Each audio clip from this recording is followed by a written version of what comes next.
Bon.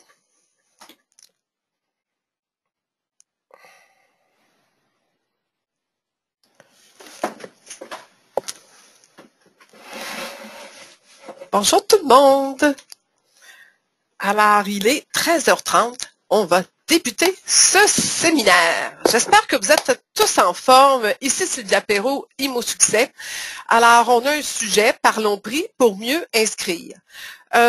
Vous allez peut-être vous poser la question, est-ce que c'est seulement parlons prix pour l'inscription? Est-ce que ça ne fonctionne pas aussi pour les suivis, les réductions de prix ou la négociation? Finalement, on parle prix tout le temps dans ce métier-là, on s'entend. Oui et non. Alors oui, parce que effectivement, cette méthode de parler prix va être utile à toutes les situations que vous vivez. Mais non, dans le sens que j'ai plus qu'un webinaire sur ce sujet-là. Je tenais absolument à séparer. C'est un sujet que je donnais en formation d'une journée complète et il y avait vraiment trop de matériel à vous remettre. Alors, j'ai été un petit peu obligée de le diviser en trois. Alors, j'ai divisé ça comme suit, puis je suis sûre que vous allez aimer. On va aller avec le principe de je suis en inscription et je veux absolument inscrire au bon prix. Comment y arriver?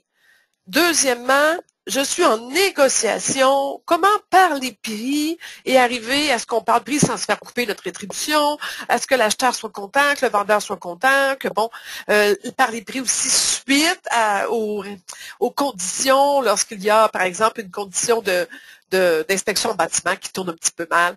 Donc, c'est cette situation-là qu'on va voir en deuxième temps.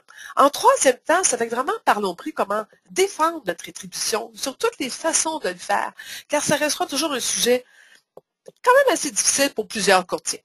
Alors, voilà, il y a donné quelques instructions. J'ai parti l'enregistrement pour ceux qui se demandent si je ne l'ai pas oublié. Non, c'est fait. Alors, effectivement, c'est enregistré. Pour le moment, vous êtes tous à mute, pas de bruit, pas de son. Question de maintenir la qualité de son. Dans la fenêtre à votre droite, en principe, il y a un genre de petite, genre c'est marqué chatter. Alors, vous pouvez chatter là, poser vos questions à cet endroit-là pendant que je parle.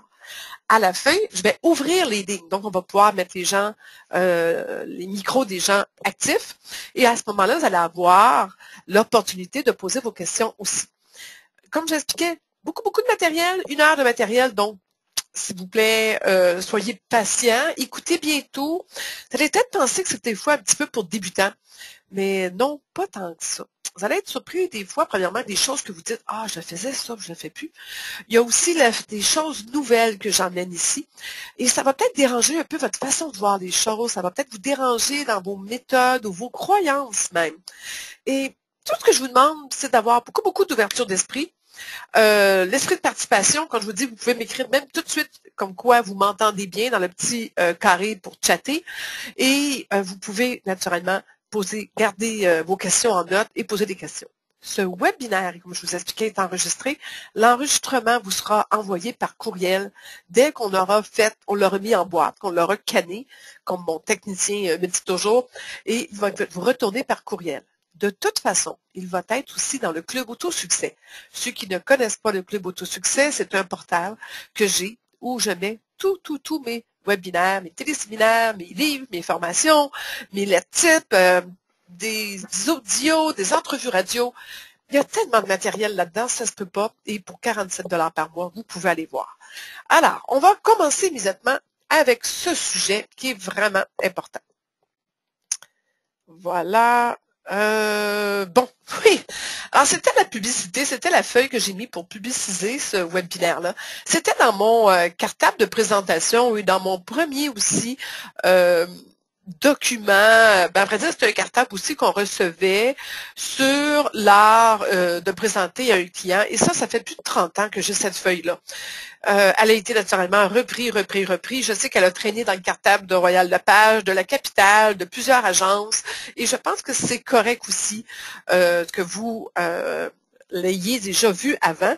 Et je n'ai pas nécessairement des droits, mais j'ai retrouvé cette feuille-là aussi, supposément qu'elle vient de l'Association des courtiers immobiliers américains. Alors, le Big Realtor Association. Alors, il semblerait que ce serait eux qui auraient les droits d'auteur. Moi, lorsque j'écris mes livres, je l'avais mis dans mes livres et je l'avais d'ailleurs mis le droit. J'avais demandé la permission et on me l'avait accordé. J'ai un écrit pour. Je le spécifie parce que des fois, on veut reprendre des images qui nous plaisent bien pour les présenter à nos clients. On ne sait jamais à qui on a affaire. Alors, faites bien attention de bien expliquer cette situation-là. Cette feuille-là, elle est réellement cocasse parce que c'est réellement la situation. Alors, comment le vendeur voit sa maison, alors le prêteur, nous-mêmes, l'acheteur, l'évaluateur de la ville, on trouve toujours qu'il évalue trop cher et pourtant on sait que l'évaluation de la ville est souvent et pratiquement tout le temps en bas d'évaluation marchande, la valeur du prix marchand. Alors, il y a beaucoup de choses que je parle ici dans cette formation-là, de langage, de vocabulaire. Et si c'est la première fois que vous suivez un webinaire avec moi, et je sais qu'il y en a des nouveaux sur la ligne aujourd'hui, vous êtes nombreux, peut-être aller écouter mes autres webinaires pour apprendre le langage que j'utilise ou lire mes livres, car c'est quand même un webinaire pour des gens qui sont quand même en vente un peu plus avancée, en immobilier un petit peu plus avancé. Alors, donc, vous devriez savoir certains principes, justement, quels sont en général les valeurs qu'un évaluateur de la ville va faire, quelle est en général la valeur que le vendeur a pour sa propriété et qu'est-ce qu'un évaluateur, par exemple, dépendant pour qui il travaille, s'il travaille pour la banque ou s'il travaille pour le consommateur lui-même, quelle est la différence au niveau de ce type d'évaluation qu'il va offrir. Alors, il faut faire bien attention. Les méthodes d'évaluation aussi sont différentes, mais en tout et pour tout, la chose que je veux dire ici, c'est de vous rappeler vous n'êtes pas évaluateur. Même si vous avez des outils, je peux vous dire que, premièrement, vous allez insulter un évaluateur si vous commencez à dire à vos clients que vous allez évaluer leur propriété. Ce mot-là devrait être banni de votre vocabulaire. Pourquoi? Parce que c'est clair, c'est sûr que vous n'avez aucun statut, vous n'avez pas de formation et vous n'avez pas les crédits pour faire cette profession-là. Vous êtes courtier immobilier et c'est une estimation que vous faites et cette estimation-là, elle est basée sur des comparables seulement, donc sur le marché et il ne faut jamais oublier que c'est le marché passé. Et ça, c'est un point bien important qu'on va voir plus loin tantôt. Alors, l'évaluateur, lui aussi, lorsqu'il évalue, il évalue sur le marché passé, lui aussi, mais il utilise d'autres techniques comme construction valeur à neuf, si c'est une immeuble à revenu, il peut faire les méthodes de revenu. Alors, il y a d'autres méthodes, la parité. Alors, il a d'autres méthodes qu'il utilise pour appuyer ses points. Nous, ce n'est pas notre cas. Et on n'a pas le droit non plus de le faire. Alors, chacun son métier. Et les brebis seront bien gardées, c'est ça. Alors, c'est le principe. Donc, bien mettre clair à votre vendeur, vous faites une estimation. Alors, comme courtier, on parle prix tout le temps, comme je disais. On parle prix quand on veut inscrire au bon prix, quand on veut réduire le prix, parce que là, on voit que ça se vend pas, il n'y a pas d'appel, pas d'offre, ça va mal, pas de visite. Quand on veut prendre l'offre, la présenter, puis qu'on veut être sûr de convaincre l'acheteur de présenter une offre qui est quand même... bon, on ne veut pas se savoir de fanal par la tête, là, on se comprend. Comment négocier, avoir vraiment le confort, donc connaître un peu la psychologie en arrière de se garder un buffer, la négociation, des marges de négociation, et quand est-ce qu'à un moment donné, on peut étirer l'élastique sans tout faire sauter. Comment aussi vendre au bon prix pour avoir justement peut-être une crédibilité dans ce milieu-là. Je pense que les autres courtiers vont voir que vous vendez souvent au bon prix, que vous avez des propriétés à vendre au bon prix. Vous ne voulez pas passer par celui qui a beaucoup d'inscriptions, mais rien de vendu. Ça paraît très mal. D'ailleurs aussi pour vos clients vendeurs. Comment rediscuter prix après les conditions, donc quand on réouvre, surtout comme j'explique avec les inspections en bâtiment ou avec des situations qui ont été découvertes suite à la négociation. Comment obtenir notre prix à notre juste valeur comme courtier, donc comment défendre notre rétribution. Aujourd'hui, on va vraiment réaliser et parler du premier point, qui est celui qui enveloppe pratiquement beaucoup de sujets qui valaient la peine. Alors, on a 30 quelques petites diapositives, mais elles ne sont pas toutes aussi remplies que celle-ci. Mais je veux que vous compreniez qu'on va apprendre comment aider le client à changer sa vision subjective. Hein? Et c'est vrai, c'est une vision subjective. Il a, le client, un attachement émotionnel avec sa propriété. Et je peux vous dire que c'est vrai parce que j'ai acheté dernièrement et j'ai vu comment j'étais vraiment émotionnelle à acheter cette propriété-là et que j'en voyais plus clair et que d'ailleurs on le voit avec nos acheteurs qui sont prêts des fois à payer peut-être trop cher. Et je pense que les vendeurs qui ont déjà acheté avant eux savent ce petit point-là. Et je crois qu'ils veulent peut-être abuser des fois de ce petit phénomène-là. Mais c'est correct aussi. Même à un moment donné, on a une responsabilité comme courtier de s'arranger que tout le monde reste quand même très objectif dans la démarche, dans la transaction.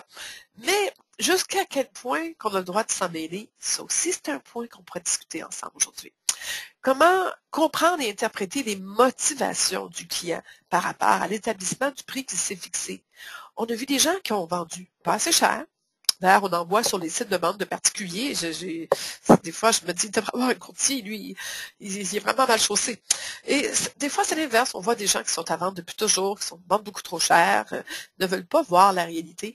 Et c'est triste parce que c'est une situation qui devient délicate à la longue, qui devient peut-être même risquée à la longue. On peut, ce qu'on appelle, brûler la propriété. On en discutera de ça, voir si c'est une réalité. Comment reconnaître la peur de le regretter? Ça aussi, c'est quelque chose qui devient une question de principe des fois. Donc, faire attention avec ça. Comment faire accepter nos convictions? Comment identifier les styles d'approche qu'on peut utiliser pour parler prix, tout en ayant les trucs pour répondre aux résistances qui existent. Comment comprendre et utiliser les 8 façons de présenter votre analyse comparable de marché. Comment reconnaître d'avance les cas perdus et lâcher prise. Alors, on va en parler de ça. Alors, on a un beau webinaire. Je pense que vous allez apprécier. Alors, je vois qu'il n'y a pas de questions dans la partie chattée. Je vais juste vous écrire un petit mot. Bonjour à tous. Si vous avez une question, alors vous allez voir le bonjour à tous. C'est juste en dessous que c'est l'endroit. Et naturellement, s'il y a des fautes, naturellement, il y a des fautes, j'en fais une. L'accent grave n'a pas passé. Alors, c'est l'endroit, vous avez vu sûrement le bonjour à tous que j'écris, pour écrire juste en dessous vos questions. Si vous ne les voyez pas bien, peut-être de vérifier si vos fenêtres sont toutes bien ouvertes. Par les prix, j'ai ça. Je me suis fait dire ça par des clients parce que c'est vrai que c'est délicat. On a un peu la job plate souvent de dire la vérité aux gens et c'est pas toujours évident de le faire. Et je pense que c'est un art qui ne nous est même pas enseigné à l'école. Alors, ça devient assez ardu. Si vous n'avez pas eu de formation là-dessus, si c'est pas naturel en vous, ça prend énormément de diplomatie. Donc, on s'entend, pas évident. Faut parler prix, il faut avoir une attitude très zen, détachée, si je peux me permettre, le plus possible. Ce n'est pas notre maison, oui, c'est notre transaction, oui, on ne veut pas la manquer, mais en même temps, est-ce qu'on peut s'entendre que si on semble moindrement désespéré, on risque de peut-être avoir une dose de gros bon sens pas suffisante pour bien conseiller nos clients. Et pour avoir le détachement qu'il faut et avoir peut-être l'indépendance nécessaire. Alors, il ne faut pas paniquer. Et on en fait tout, OK? Des baisses de prix et c'est quelque chose qui est plus vous améliorez comme courtier immobilier, plus vous êtes confortable à gérer ces situations-là. Donc, ça prend de la pratique. Il y en a qui sont plus talentueux que d'autres. Donc, la facilité, plus diplomates, qui ont plus d'études en psychologie humaine. Quelles que soient les raisons, utilisez les talents que vous avez. La réalité aussi est que vous allez avoir en dedans de vous, et ça tout le monde là, une petite voix qui vous dit « Ah, qu'est-ce qu'il va penser quand je vais lui dire ça? Peut-être qu'il ne voudra pas signer avec moi. Je risque peut-être de le perdre. C'est peut-être mieux de le signer à son prix puis de le baisser après. Peut-être que un autre a passé avant moi, puis il a dit plus, que là, moi, j'aurais l'air fou si je lui dis moins. C'est peut-être moi qui ai tort, peut-être que je me suis trompée, mon analyse n'est peut-être pas bien faite. Je pense qu'on vit toutes ces inquiétudes-là, J'imagine un médecin qui doit faire un pronostic à quelqu'un après avoir fait toutes ses recherches, après avoir tout étudié, avoir tous les résultats, les analyses, les études, les livres qui ont été écrits, les sites web sur le sujet, et qui malgré tout doit vous annoncer que vous avez une maladie rare, et qui doit quand même dans sa tête se dire, ah, j'espère que je ne me suis pas trompée, j'espère que j'ai vraiment fait bien mes devoirs, j'espère que vraiment je peux me fier sur mon expérience. Est-ce que vous voyez un médecin paniquer devant vous face au prix qu'il vous donnerait? Je veux dire, excusez-moi, au pronostic qu'il vous donnerait. Pas vraiment. Alors, c'est un peu la même chose pour vous. Vous ne pouvez pas vraiment vous permettre d'écouter cette petite voix-là. Et la meilleure façon de qu'elle n'apparaisse pas est d'être vraiment, d'avoir fait vos devoirs, mais au maximum.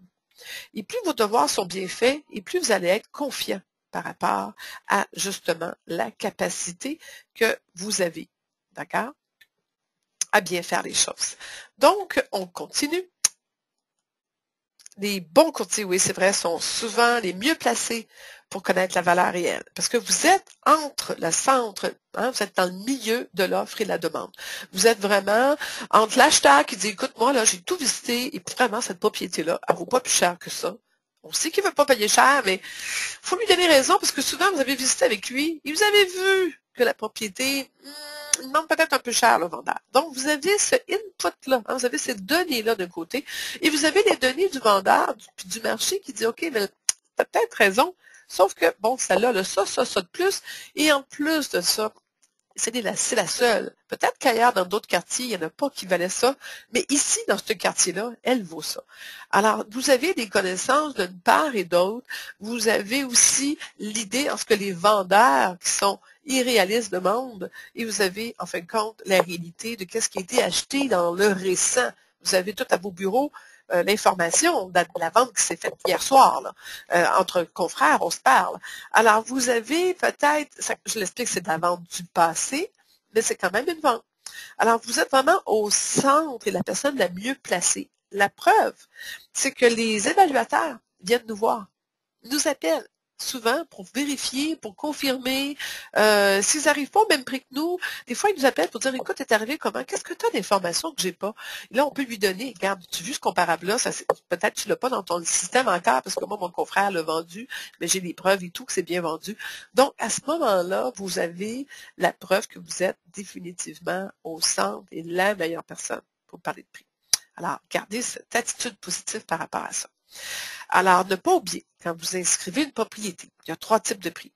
Il y a un prix où il n'y a pas de visite et il doit donc être réduit de 10% en partant. Parce que si vous avez un client qui demande trop cher, et ça, c'est des choses à expliquer au client. Si ça ne donne rien, si on n'a pas de visite, on n'a pas de visibilité, comment voulez-vous que quelqu'un tombe en amour avec votre propriété? J'ai beau mettre les plus belles photos, payer le home staging, payer le photographe professionnel, les photos en HD, à un moment donné, on doit rentrer des gens dans la propriété ou on doit trouver des gens qui ont un coup de cœur et que je sois capable de m'asseoir avec et de prendre une offre d'achat. Et à ce moment-ci, on n'attire pas des gens. Alors là, on a un problème. Beaucoup de visites, mais aucune offre. Ça aussi, c'est très, très, très, très, très inquiétant. Alors, est-ce que vous aimeriez avoir beaucoup, beaucoup de ORE? J'aime beaucoup la nouvelle publicité qu'il y a à la télévision où les gens viennent voir les meubles des gens. Ah oui, je l'avais acheté ça où? Quel magasin de meubles? Alors, on parle de ORE, de gens qui ont rien que ça à faire le dimanche, visiter des propriétés, puis s'inspirer d'home staging ou de meubles d'autres. Alors, est-ce que ces visites-là, c'est des visites qui amènent une offre d'achat? Non. On s'inquiète. Il n'y a pas de visite, alors on doit réduire. On réduit au moins 10%.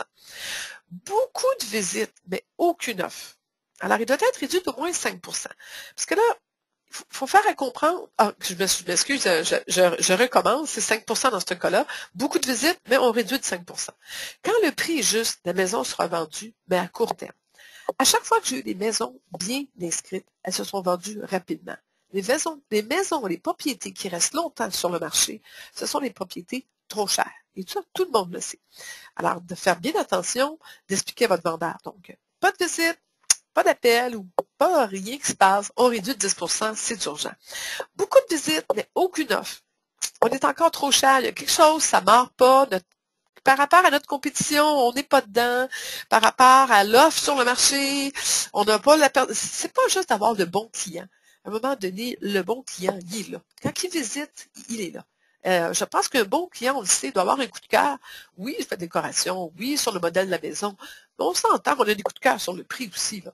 Alors, c'est un tout, le coup de cœur. C'est comme avoir un coup de cœur pour une personne, c'est sur l'ensemble qu'on a un coup de cœur, pas juste sur un détail. Alors, c'est important que d'avoir un ensemble et de faire comprendre ça aux clients. Alors, quand le prix est juste, la maison se vend vite. Bon, moi, je pense qu'il y a un principe que j'enseigne. Cette petite diapositive-là, je la présente depuis longtemps et je la répète dans pratiquement toutes mes webinaires. Parce que c'est pas sorcier vente. Et c'est ma recette et je vais toujours revenir avec les mêmes choses. Alors, vendre, premièrement, il faut y croire. Une confiance en soi incroyable, une confiance en notre produit, une confiance en le service qu'on offre. Deuxièmement, créer le rapport. Et là, c'est pas de faire du small talk. C'est d'être peut-être être vraiment en situation de confiance avec notre client. Et ça, on appelle ça en anglais trust. Et je vais vous dire que j'aime beaucoup mieux le mot anglais. Des fois, les mots anglais disent, il y a un mot pour dire 5 mots en français. Alors, il est beaucoup plus puissant que juste confiance, assurance, respect. Trust, ça comprend tous ces mots-là. Et d'avoir développer ça avec votre client est avant tout la première chose importante. Qualifier les besoins. Ça l'aide à faire monter la confiance. On va le voir. Présenter des solutions et demander pour une signature. Répondre aux objections. C'est normal, il va en avoir. Qui veut signer vite, vite comme ça, sans objection? Personne. Même vous autres, vous essayez de vous vendre des choses, puis vous résistez. Alors, c'est normal. Vous avez des objections, vous avez à réfléchir, vous avez des questions que vous vous posez. C'est votre travail comme vendeur de répondre. Et quoi faire après? De demander encore la fermeture. Après, un autre objectif, une autre objection va apparaître. Excellent, vous répondez. Une autre objection, excellent, vous répondez. Tant que vous n'avez pas obtenu une signature et une vente. Et ça, c'est ça, faire ta vente. Être très patient et d'avoir des réponses et des solutions. Mais pour ça, il faut poser des questions. Alors, on va débarquer les singes sur nos épaules, tout le monde. On va lui donner une claque et on va parler de 8 façons de discuter prix. On y va direct to the point. Premièrement, à la base, connaissez et pratiquez vos questions clés. Ceux qui ne savent pas de quoi je parle des questions clés, j'ai un webinaire sur les questions clés qui dure 1 heure et demie. J'ai enseigné comment les utiliser et on les utilise partout, nos questions clés. Les questions clés, c'est de la base et vous devez comprendre qu'on les utilise au téléphone en prospectant, arrivé chez le client, en suivi, parce que c'est des choses qui démontrent qu'on s'intéresse aux besoins des clients. Utilisez vos réponses clés. Même chose, j'ai aussi un webinaire là-dessus. C'est l'art de répondre aux objections. C'est une méthode, c'est une technique. Apprenez-la au plus vite parce que ça va vous aider après ça à affronter n'importe quoi. Ce qui vous retient pour dire, regarde, la plupart des courtiers ont peur. Soyez celui qui n'a pas peur. Vous avez peur de poser trop de questions, puis d'être peut-être dans leur confidentialité, ou d'être dérangeant, ou de dire pour qui il va me prendre de poser ces questions-là. C'est votre devoir de poser des questions. Il vous a engagé. C'est comme si vous alliez chez le médecin, puis il ne vous posait pas assez de questions. Vous sortiriez dedans en disant, il m'a pas écouté, il n'a pas compris, j'ai pas eu la chance de m'exprimer, puis de lui expliquer, et vous seriez frustré. Même principe avec vos clients. Trop de questions, c'est jamais assez. C'est mieux de faire semblant de ne pas comprendre assez pour qu'ils vous en disent plus que de ne pas oser le faire. Ils ont peur de dire quelque chose qui ne les aiderait pas. Posez des questions. Vous allez parler moins, vous allez écouter plus, vous allez vous en sortir de celle-là. Peur de dire quelque chose de niaiseux. Même réponse. Vous ne voulez pas vous sentir inquisiteur. Je le dis, au contraire, c'est ce qu'ils attendent de vous. C'est qu'est-ce que le client demande. On doit s'intéresser à eux, on doit être à l'écoute et avec les réponses qu'ils nous donnent. Ça va être tantôt nos armes, tantôt ça va être nos outils, nos hints qui vont nous permettre de dire « Ah, ça c'est le point qui lui fait mal, c'est là, il faut que j'attaque. » Ça, c'est de l'information qui va me servir tantôt. On retient les brides et on est assez intelligent, sans être sournois, on s'entend, d'aller après ça, allez chercher l'information que vous avez besoin pour pouvoir arriver vite au but. Si vous le laissez parler beaucoup, je vais vous dire, c'est assez fascinant, je l'en parle plus loin, c'est que les gens, et la plupart des courtiers d'expérience sur la ligne vont dire que c'est vrai, vous leur posez tellement de questions qui vont tellement parler qu'ils vont se convaincre eux-mêmes. Et souvent, ceux qui sont en train de demander trop cher, vous les voyez eux-mêmes se convaincre et vous convaincre de réduire le prix. Ça, c'est fabuleux quand ça arrive et ça arrive bien plus souvent que vous pensez. Parce que plus vous posez des questions, plus vous mettez le doute dans leur tête. Alors, il faut aussi jouer un petit peu avec ce facteur-là. Apprenez à écouter. Seigneur, tournez votre langue 10 fois avant de parler. Laissez-lui finir sa réponse. Écoutez vraiment sa réelle intention. Posez-vous la question, c'est-tu vraiment ça qu'il veut vous dire ou il est un peu gauche, maladroit, inconfortable de vous dire quelque chose? Et si vous preniez le temps de prendre une grande respiration, il y a des grosses chances que lui arrive par vous dire et vous dit finalement qu'est-ce qu'il avait sur le cœur. Combien de fois, en rencontre d'inscription, on est là 1 heure de temps, on est sur le bord de la porte, on est arrivé pour partir, et là, il nous dit, moi, cette valeur, je t'aimais bien gros, là, mais il y a ça, ça, ça, ça, ça. Et là, vous êtes là, on retourne-tu à la table? Et là, ça a l'air fou, vous êtes rendu juste dans le portique, là. Mais là, saviez-vous cette information-là, là? On retournera à la table, on dirait, bon, regardez, j'ai la solution pour ça. Ça m'est déjà arrivé de rasseoir les gens à la table et de regardez, ça aurait-tu me dire ça avant? Ou de l'entendre au téléphone le lendemain, ou d'entendre par un autre courtier, ah oui, c'est vrai, tu l'as rencontré, mon client, mais tu n'y avais pas parlé de ça, parce que vous n'aviez pas écouté, vous ne saviez pas qu'il fallait parler de ça. Alors, vraiment écouter avec très réelle intention de comprendre, d'entendre et d'être respectueux. Vous allez peut-être sentir que vous vous répétez, vous allez peut-être sentir qu'il se répète là aussi. Il va se répéter parce que vous allez avoir posé des questions lors de la sollicitation, et là, vous allez avoir l'impression qu'il se répète dans la maison même quand vous allez reposer les mêmes questions, et c'est normal, parce que quand je vous dis, il y a un cheminement, il y a une atteinte de maturité, et vous allez voir d'ailleurs, au fil du temps, il y a toujours des choses qui arrivent, ils ont parlé à des personnes, ils ont parlé au bureau à des confrères, et là, la personne qui vous avait répondu certaines réponses au téléphone, le matin, arrive le soir devant vous, puis hop, il n'a plus le même langage. Pourquoi? Il a parlé à 4 personnes et entre-temps, il a maturé et là, il est déjà ouvert. Alors, c'est très important. Posez vos questions, s'il vous plaît. Connaissez-vous vos clients? Est-il du type analytique? Est-il émotionnel? Est-il artistique? Est-il un contrôleur, un leader? Vous allez me dire, pourquoi savoir ça? Écoutez, j'ai un chapitre complet dans mes livres là-dessus. Ça a été une de mes grandes découvertes en vente. Quand on connaît à qui on s'adresse, on utilise les moyens pour travailler avec eux.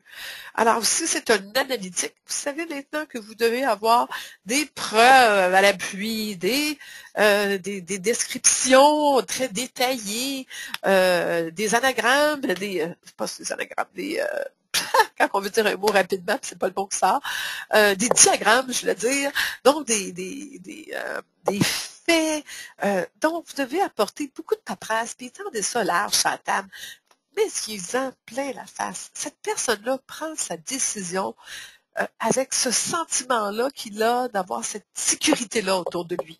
Alors, découvrez-le que c'est un type comme ça et dépêchez-vous à avoir sous la main ce qu'il faut pour le satisfaire, le sécuriser et après ça, vous donnez votre confiance. Vous allez gagner du temps.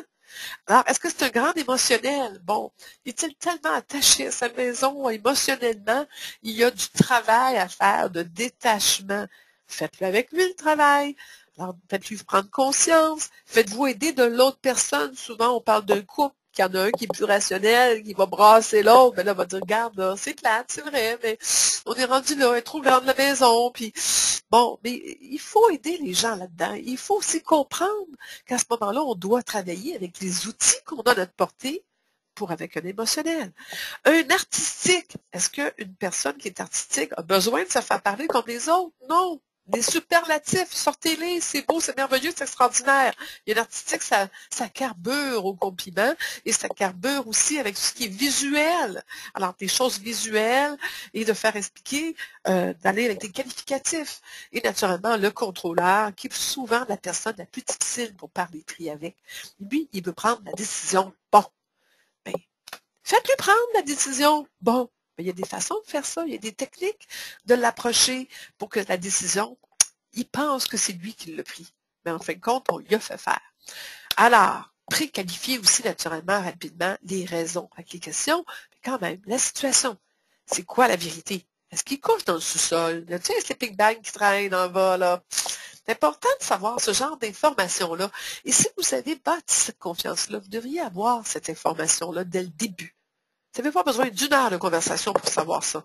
Dès le début, racontez-moi donc qu'est-ce qui se passe. Quelles sont les vraies raisons? Je comprends, là, mais là, on reste en touche professionnelle, en toute confidentialité.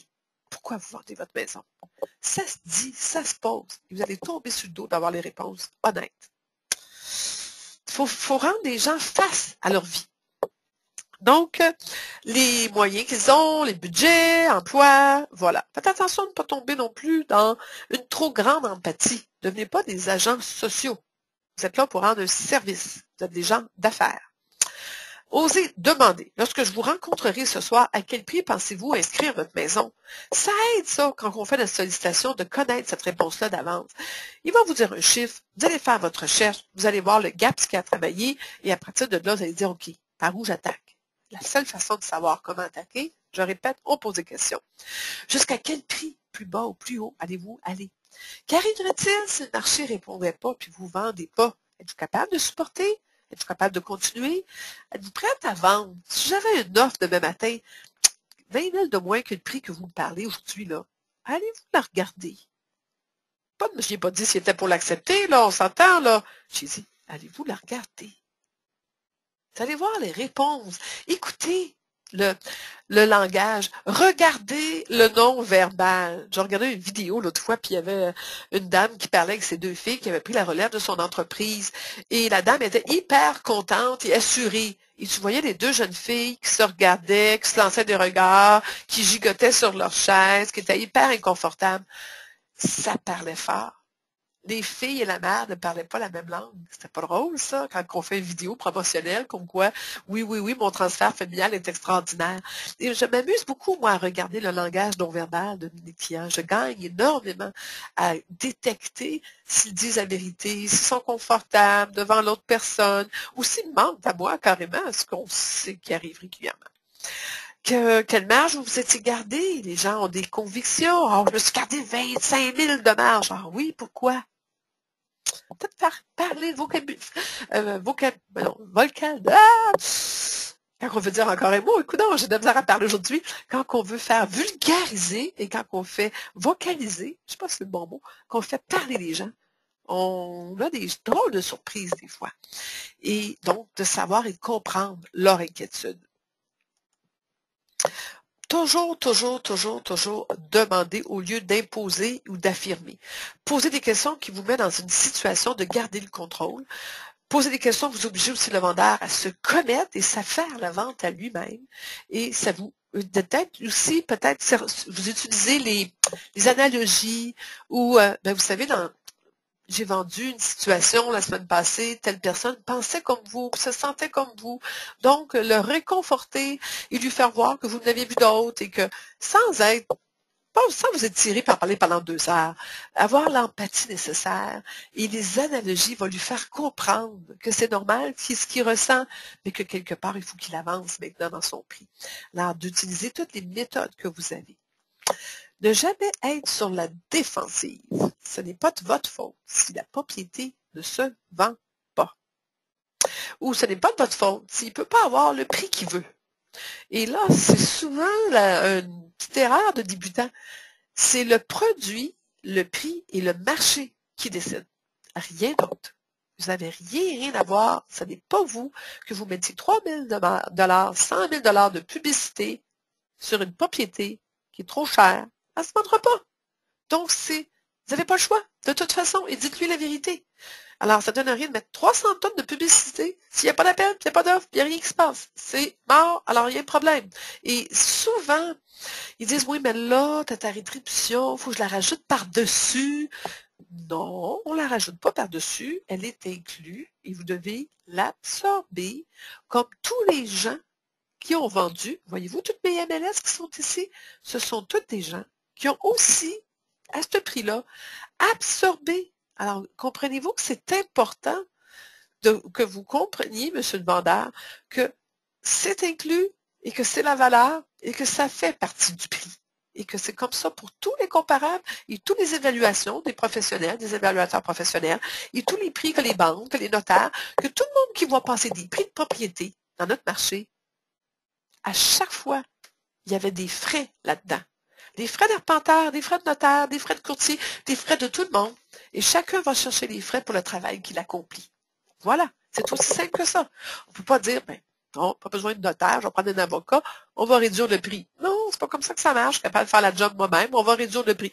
Non, c'est pas tout à fait comme ça que ça marche. Parce que le prix annoncé, c'est le prix incluant tous ces services-là.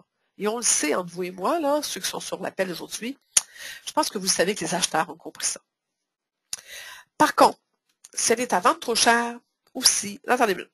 Ah oui, nous faisons tout le même travail. Je pense qu'il faut s'entendre là-dessus, là. Faut pas, ah, moi, je fais ça plus qu'un autre, puis je fais ça, puis je fais ça. Écoutez, là, si vous voulez dire ça à vos clients, c'est correct. Moi, personnellement, je suis un petit peu dur avec vous là-dessus. Bullshit. On fait tout le même travail. Il n'y a pas un seul courtier qui est bon, puis qui est professionnel, puis qui en fait beaucoup. Il y en a des tonnes dans votre secteur. Ils sont pas toutes de même égalité au niveau de la professionnalisme puis d'habilité et tout. On s'entend, il y en aura toujours des pourris dans tous les métiers. Mais de dire qu'ils sont tous pourris puis c'est rien que vous qui est bon, vous venez de perdre complètement votre crédibilité puis votre vendeur, il n'est pas dupe non plus là-dessus. Alors, faites attention dans vos énoncés et faites attention de dire, on fait tout le même travail. D'ailleurs, on le met sur quoi? Hein? On le met sur les réseaux, que ce soit les MLS, Centris, Chambre immobilière locale, vitrine Internet, nos sites web, on fait quand même la même visibilité. Si quelqu'un de sérieux cherche une propriété à vendre en ce moment, ça prend 30 secondes dans Google de trouver une propriété à Entrelacs ou à Saint-Pimpin des Reins-Pimpin. OK? C'est assez facile à trouver. Alors, on ne peut pas dire qu'on fait plus qu'un, on fait plus que l'autre. Mettez des plus belles photos, tant mieux. Mettez un peu plus d'énergie. Moi, ce que je vous dis, c'est que pour faire plus, inscrivez mieux. Ça fait vraiment la différence. C'est votre responsabilité d'éduquer votre vendeur et de ne pas prendre le blanc et de lui faire voir la réalité. Vous devez être professionnel parce que ça le dit, si elle est à vendre trop cher. Le défaut de notre système, c'est que si elle est trop chère, tout le monde le sait. Et le vendeur se plante tout seul, puis il faut avoir le courage de lui dire la vérité. S'il ne vous écoute pas comme professionnel, vous n'avez rien à vous reprocher, dites-le lui. Et c'est comme si vous disiez à un médecin que t'es des patates, ou comme mon comptable. Ben voyons donc, t'es complètement des patates. On ne dit jamais ça à un professionnel. Et pourtant, je trouve qu'il y a beaucoup de courtiers immobiliers qui laissent la permission à leurs clients de se faire traiter comme ça. Soyez pas un de ceux-là et faites comprendre sérieusement que vous ne méritez pas ce type-là. Connaissez-vous votre marché et vos comparables? Alors, vous êtes le professionnel, prouvez-le. Connaissez-vous les rues autour? Je le dis, surtout pour les débutants, mais je pense que même les anciens qui ont des fois pris des mauvais plis, à quel point faites-vous vos devoirs et votre recherche avant d'arriver chez un client? Parce que des fois, vous savez, je suis habitué, peut-être ça. Bon, on se fait jouer des tours des fois. Et comment on peut se permettre d'arriver et ne pas connaître les propriétés autour de soi, la propriété qui s'est vendue hier soir juste en face? Comment ça se fait que vous ne le saviez pas? Dans l'auto, on se dépêche, on fait une recherche, on appelle les personnes qu'il faut. N'arrivez pas comme un débutant dans une propriété sans avoir fait tous vos devoirs. Et vous devez faire des grands devoirs. J'ai déjà été présenter une offre d'achat sur une dame, sur une propriété, c'est la Rive-Nord, elle venait de la Rive-Sud, et elle avait mis le prix haut, et je savais que c'était pas un agent du secteur, et quand j'étais arrivée avec mes comparables, puis que je lui ai dit, écoute, est-ce que tu es au courant que juste en arrière, c'est un parc industriel avec des produits toxiques? Et que moi, mon acheteur travaille là, ça lui dérange pas, ça lui fait pas peur. Mais que tes autres clients, peut-être que c'est pour ça que ça fait longtemps que tu as vendu cette maison-là. Et que là, ton vendeur, il y a le bon acheteur. Ça serait peut-être mieux de voir si son prix ne pourrait pas l'ajuster en conséquence. Et ça, là, c'est de connaître. C'est de connaître son marché, ça. D'avoir ce genre. Et est-ce que vous connaissez à ce point-là votre marché pour pouvoir avoir ces arguments-là? Vous devriez. J'aimais beaucoup cette petite photo-là, trêve de plaisanterie, good to know, cette maison-là n'est pas hantée. Connaître les statistiques de votre marché. Écoutez, le nombre de jours sur le marché, c'est important. Le prix moyen, le nombre de nouveaux listings par mois. C'est quoi votre compétition, monsieur le vendeur? Savez-vous que cette semaine, pendant qu'on se parle, là, il va y en avoir 3 autres qui vont s'inscrire parce qu'ils s'en inscrivent 3 comme vous. Depuis 2-3 mois, là, ça n'arrête pas en ce moment. Le marché est comme ça. Êtes-vous capable de donner ces informations-là précieuses qui vont démontrer que vous avez des données de l'information que lui n'aura jamais? C'est ça qui vous donne le pouvoir. Et c'est pour ça qu'il va payer pour. Mais faites attention de ne jamais laisser vos informations. Soyez enthousiaste. Et Seigneur, si j'étais pas hyper passionné, enthousiaste, hyper allumé, seriez-vous confortable d'écouter ce webinaire-là? Non, ce serait plate. Hein? Si je parlais comme ça, puis là, mais vous comprenez, c'est ça que vous devriez faire, puis bon, voilà. Mais vous allez dire, ben, c'est bien, c'est plate, c'est ennuyeuse. Et vous allez probablement quitter et aller travailler. Ce que je ne veux pas surtout. Alors, soyez donc enthousiaste comme je le suis. Mettez-en plus qu'il faut. Je pense que vous ne réalisez pas que vous avez un talent que le vendeur n'a pas. Vous êtes des petites bêtes qui sont spéciales, les vendeurs, les gens en immobilier. Vous êtes des gens qui êtes extravertis. Vous êtes des gens qui ont du culot tout le tour du front. Vous êtes des gens qui ont facilité à parler aux gens.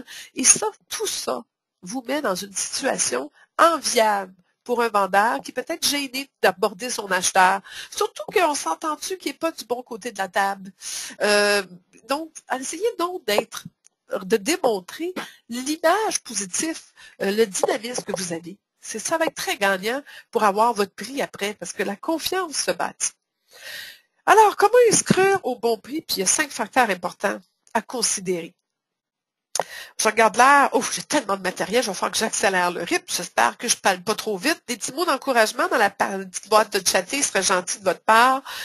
Vaut mieux réaliser son souhait que souhaiter l'avoir fait. C'est-tu fâchant quand on est allé voir quelqu'un pour une estimation, un rendez-vous d'inscription, puis on sort de là les mains vides, puis on se dit, God. Le lendemain, tu la vois annoncée, puis au prix que tu n'avais pas osé lui dire. Et là, tu le rappelles, puis il dit, oui, lui, il a été honnête avec moi, puis il me l'a dit qu'au prix que vous m'avez dit, c'était pas réaliste. Et là, il l'a inscrit moins cher avec quelqu'un d'autre. Ouch! Et je suis sûre que ça vous est tout déjà arrivé une fois. Et si ça ne vous est pas arrivé, ça va peut-être encore vous arriver. Donc, moi, je vous recommande fortement, vous rentrez pour prendre une inscription. Vous n'avez qu'une chance. Ne la perdez pas. C'est très, très rare qu'on obtient maintenant des inscriptions au deuxième rendez-vous. La plupart du temps, un très bon courtier qui passe par là sort de là avec l'inscription des mains. Arrangez-vous donc que ça soit vous. Et ça veut dire, mettez le paquet. Vous avez tout à donner et donnez tout. Et vous êtes mieux d'être honnête, réaliste, professionnel et de dire la vérité. C'est toujours gagnant. Alors, c'est payant et économique. Donc, moins de rendez-vous, moins de déplacements. Les champions le font. N'en doutez même pas, la preuve, ils ne sont pas champions pour rien. C'est facile avec les outils. Ne pas s'acharner, à un moment donné, il faut savoir dire, OK, il n'est pas réaliste. Écoutez, vous me rappellerez quand vous serez réaliste. Ne pas plier et là, démontrer après ça que vous n'êtes pas quelqu'un qui croit à ses propres convictions. Ce n'est pas winners tellement. Posez-vous pas de questions après si vous ne l'avez pas l'inscription. Puis aussi, il faut comprendre, c'est un jeu de nombre. Ça va arriver qu'il ne veut pas. Ça va arriver qu'il n'est pas prêt. Ça va arriver qu'il n'est pas mature. Vous remarquerez que ceux qui ne sont pas matures sont toujours pas vendus non plus. Et que des fois, on les rappelle un an plus tard, puis ils nous donnent raison finalement. Et que c'est peut-être un autre qui va faire la job parce que bon, la chimie était meilleure avec un autre. C'est pas grave. Vous ne pouvez pas plaire à tout le monde. Et vous ne pouvez pas convaincre celui qui ne veut pas non plus. Alors, à un moment donné, next, on passe au suivant. La peur de le regretter. Ah, ce sujet-là. C'est la seule raison qui pousse un vendeur à résister à réduire son prix de vente. Puis on s'entend-tu, mes amis, que c'est aussi la seule raison comment je pourrais dire ça, qu'un acheteur n'ose pas offrir trop haut. Tout le monde, quelque part, a peur de le regretter. Ça va mal parce que lui, il a peur de le regretter. Lui, il a peur de le regretter. Puis nous, il faut qu'on s'arrange qu'ils se donnent la main, ces deux-là. Ouh, pas évident. Alors, comment on le fait et pourquoi?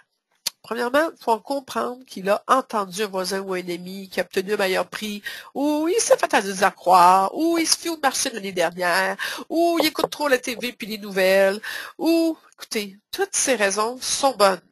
Donc, il faut avoir quoi? La patience, l'éduquer, les preuves, les faits, et peut-être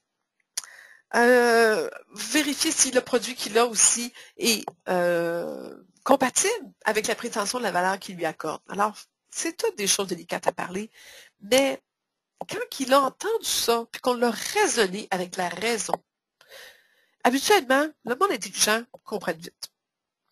Ils ont souvent porté à renier la réalité de s'y attacher à un prix sans raison. Et ça, on voit ça surtout en négociation, mais on le voit aussi à l'inscription, pour une question de principe. C'est comme quand on voit un client qui nous dit « Ah, lui, je ne vendrai pas. » C'est final, il n'y a plus rien à faire. Il veut pas y vendre. Et là, on a beau faire des stepettes, il manque son meilleur acheteur. La plupart des très bons courtiers ont vécu ça une fois dans leur carrière et même plusieurs fois. Et ça, ce que je voulais je vous dire, c'est des gens qui sont têtus. Ça va arriver, c'est frustrant. Et il y a des trucs et des façons de faire pour régler cette situation-là. Mais attention sur les... Ça prend du professionnalisme et c'est plus quelque chose que je parlerai en coaching, en one-on-one avec des clients, sur toute l'art de passer à côté de la question de principe. Mais découvrez-le que c'est une question de principe, comprenez-le, et je serais plutôt porté à vous dire, revenez à vos questions clés, revenez à comprendre pourquoi il en fait une question de principe, parce que vous devez désamorcer cette bombe. Parce qu'entre vous et moi, là, question de principe, en négociation, c'est une bombe. Ça fait mal, c'est dangereux, et dépêchez-vous à régler le problème, parce que c'est mal vu. Ils ont aussi l'impression que l'on doit faire un effort. Alors, ça veut dire, ah ben c'est toi qui vas faire la différence, il faut que je baisse mon prix. Puis si moi je baisse mon prix, il faut que tu baisses le tien. Vous savez, ce genre d'allusion-là qu'on reçoit par la tête, mais comme régulièrement. Et là, on se dit, bon, là, l'autre courtier qui a passé avant moi, il a peut-être dit oui, ou il y en a, il m'a dit qu'il rencontrait un autre courtier après moi, mais lui va sûrement dire oui, je ne sais que lui, il s'annonce sur les bords de l'autoroute moins cher. Et là, vous savez, c'est tout dans notre tête. Là. Vous savez, le gros singe là, qui vous tire les oreilles pendant que vous essayez d'être sérieux à parler à votre client. Je serais plutôt porté à vous dire, faites attention, là. Les gens, là, ont le droit de vous bluffer, ont le droit de vous piquer, ont le droit de vous monter en bateau. Ce qu'ils n'ont pas le droit, et ce que vous n'avez pas le droit, c'est d'y croire, de mordre à ça et de vous laisser faire. Et ça vous appartient. C'est à vous tenir debout et à dire, désolé, je respecte ça. Si vous voulez pas vendre avec moi, monsieur le vendeur, ça me dérange pas. J'ai d'autres rendez-vous cette semaine. Moi, je sollicite à tous les jours. J'ai plusieurs rendez-vous. C'est pas vous, c'est avec un autre. J'ai des acheteurs présentement, parce que j'ai tellement d'inscriptions. J'ai beaucoup d'acheteurs. Ça me fait de la peine que vous manquiez cette opportunité-là, mais je vais respecter. Mais la peur de le regretter, il faut l'affronter. Il a des raisons, il a peur de le regretter, et trouver les raisons profondes qui fait qu'il a peur de le regretter. C'est souvent parce que vous n'avez pas été assez gratté, assez loin de comprendre. Et des fois, il faut carrément lui dire, avez-vous peur de le regretter?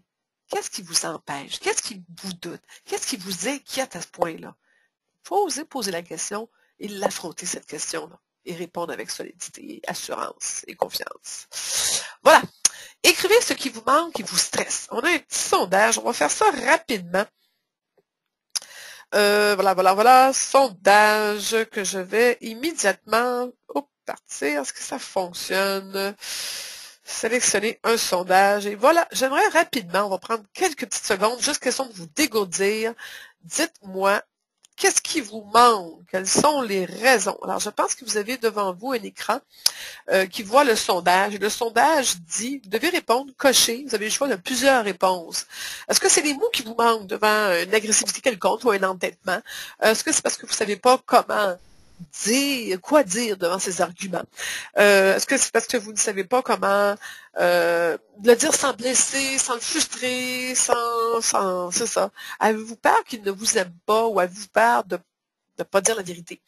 Je veux qu'ils m'aiment, qu'ils me choisissent. Je peux tolérer le rejet aussi. Il y en a des fois, ça leur fait mal, le rejet. Je suis gênée, je ne sais pas comment demander.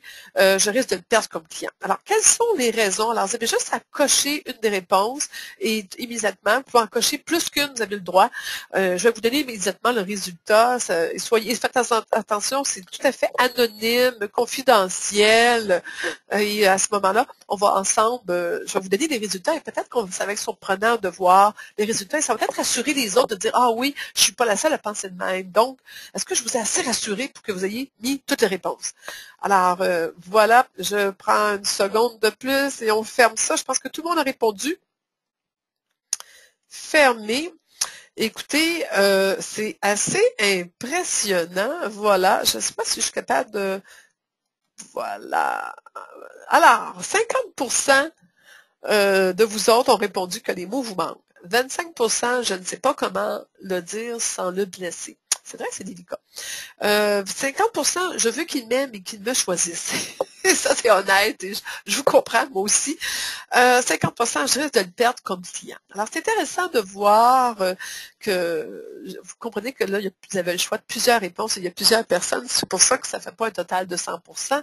Donc, en ayant plusieurs choix de réponses, mais on voit que quand même qu'en vérité, il y a 3 réponses qui, 80% des gens ont voté et on voit que les gens ont quand même c'est bon de savoir, on n'est pas les seuls. Je voulais le faire, ce petit sondage-là, parce que je trouve que on pouvait, à ce moment-là, voir qu'on n'est pas les seuls à se... Bon, c'est ça. OK? Voilà, qu'est-ce qu'on va passer. Voici comment réduire la résistance et les objections. Premièrement, examinez votre approche. Que dites-vous? Que projetez-vous? L'assurance, confort, trust, je le répète. Posez-vous les bonnes questions. Avez-vous un bon dialogue? Sentez-vous que là, vous êtes dans la confidence avec votre client? Vous devez arriver à être à ce niveau-là pour obtenir la vérité. Et après ça, c'est la confiance pour qu'il vous écoute. Quand vous allez voir votre comptable, vous devez tout lui dire. L'avocat, le médecin, tout aussi. Sentez-vous que le client est dans ce processus-là avec vous? Souvent, on n'arrive pas, nous les courtiers, à les emmener. On est comme en compétition avec notre vendeur quand on devrait se faire des alliés avec eux. Alors, faire bien attention de développer ce sens-là, de devenir dans le mode confident avec lui. Alors, écoutez-vous assez, respectez-vous, qu'est-ce qu'il dit. OK? C'est bien beau de s'assiner à tout ce qu'il dit. Vous allez gagner quoi? Zéro. Absolument rien, à part une grosse objection et la porte. Peut-être qu'on devrait respecter plus et arriver par le côté avec d'autres solutions à place. Donc, utilisez peut-être vos techniques de persuasion sur une meilleure façon que de s'ostiner avec lui. Avez-vous les outils pour le convaincre? Donc, êtes-vous équipé? Est-ce que vous sentez qu'il vous respecte? Parce que ça, là, c'est un gros point. Si vous sentez qu'il ne vous respecte pas, puis qu'il vous niaise, puis tout ça, vous avez peut-être besoin de travailler le bon dialogue avec lui. Êtes-vous confiant et sûr de vous dans vos dires? Alors, il ne faut pas laisser planer le moindre doute. Voyez-vous un médecin qui vous annonce que vous avez le cancer, de commencer à dire, ouais, mais peut-être que je me trompe. Ben là, on va essayer ça de même. Ben là, on ne le sait pas. Peut-être que ce genre de langage-là, voulez-vous, s'il vous plaît, enlever ça de votre tête, de votre bouche, de votre façon de faire. Si vous parlez comme ça, vous avez l'air de quoi? Il ne faut pas non plus dire des choses qu'on ne croit pas. Mais il faut faire attention quand même au langage. Vous pouvez prendre votre iPhone, puis enregistrez-vous, puis écoutez-vous après ça le soir, dire hey, c'est quoi que j'ai dit, c'est quoi mon langage, qu'est-ce que je projette. Impressionnez-vous votre interlocuteur, êtes-vous un gagnant là-dedans? Les gens veulent faire affaire avec des gagnants. Avez-vous de l'assurance? Êtes-vous le professionnel? Ça, c'est les solutions aux problèmes de nos petits sondages. Votre talent de vendeur y compte. Vos photos, votre posture doivent avoir de l'étincelle. Faites un show à votre client. Aussi bizarre, les gens veulent ça. Je réfère régulièrement. Okay? J'ai encore plein de monde qui me demande pour des bons courtiers, parce que c'est normal, le monde sait que je vous coach puis que je vous forme. Et j'ai souvent leurs commentaires après, puis ils me le disent, hey, écoute, wow, la personne a été impressionnée, écoute, elle savait ce que ça allait, elle m'a fait tout un show. Oui, ils veulent ça. Ils veulent voir quelqu'un qui est au-dessus de la moyenne, voyons donc. Alors, de rendre la marchandise, faites-le le show. C'est pour ça qu'ils vous payent un vendeur comme vous, là. C'est vous qui avez la job de faire ça. Et ce sont aussi vos arguments de vente. Une réalité, 98% des expirés sont causés par le facteur prix. Vous sentez-vous responsable et vous sentez-vous obligé de faire votre part si le vendeur doit sortir de l'argent de ses poches pour vendre sa propriété, ou est-ce que c'est parce que vous n'avez pas fait assez d'efforts, vous ne l'avez pas aidé, y a-t-il quelque chose? C'est ça là. Alors, on va régler ça avec 9 moyens sûrs avant de passer à la période de questions. 9 moyens sûrs de ne pas vous tromper lorsque vous allez déterminer le prix. Faites vos devoirs, apportez l'information avec vous, lui montrez, jamais lui donner, et faites-lui faire la démarche. C'est pas vous qui va déterminer le prix, c'est lui, et vous allez lui faire dire.